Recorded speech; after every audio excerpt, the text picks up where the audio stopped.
आज आपण बनवणार आहोत गावरान चिकन फ्राय। चिकन स्वच्छ पाण्याने धुवून घेऊ।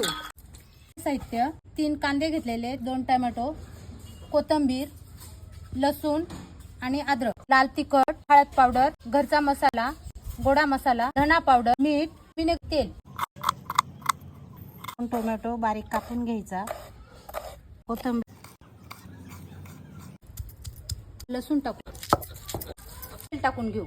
लसूणची पेस्ट, कांदा लसूण मसाला, अर्धा चमचा हळद, 2 चमचे धना पावडर, 2 चमचे घरगुती मसाला। आपण त्याच्यात चिकन सोडू, चवीनुसार मीठ टाकून घेऊ।